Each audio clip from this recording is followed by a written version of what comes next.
Tell me, why now are the people, your colleagues, coming out on strike? So we had the pay review body announcement at the end of July. It was put into people's pay packets in September, and it delivered about 4–4.5%, when inflation's been running at 10, 11, 12%. And we've been trying to negotiate with the government since then. We've been asking them all the time to sit down and talk to us about what we do about pay, and they have consistently refused to talk to us about pay. I mean, not even a glimmer of let's talk about it. Talk to us about anything else but not pay. And we've got to the point now where there's no option. So we balloted our members, and an industrial action ballot in this country takes about 10 weeks.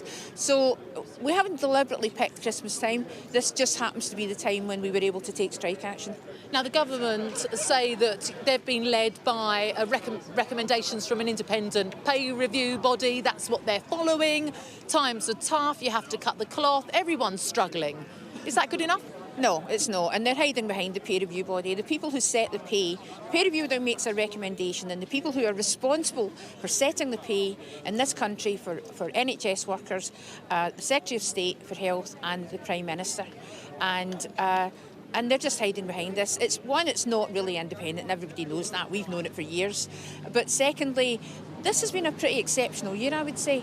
We've had that horrendous budget a few months ago, which put everything out of kilter, practically destroyed the economy. Inflation shows no sign of going down this year. We've had huge energy price increases. And these people are feeling that just as anybody else is feeling it. And so it would have been entirely legitimate for the government to say, do you know what, either recall the peer review body to give us another recommendation, or we recognise this is an exceptional year and we're going to do something about it. Lots of employers have done that this year, so lots of the retail industry, Asda, Tesco, Sainsbury's, have all given their staff not only one but two, and in some cases 3 pay increases this year to recognise that.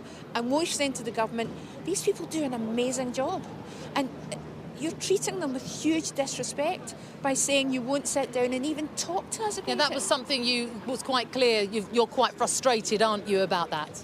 Yeah, I mean, all I get is told all the time, we can't talk to you about pay, we can't talk to you about pay. We'll talk to you about rotas, we'll talk to you about new build hospitals, we'll talk to you about all sorts of things. Well, we can talk to them about that any day of the week.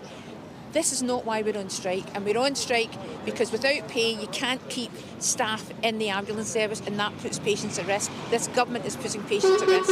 OK, Christina McAnee, thank you very much for joining us.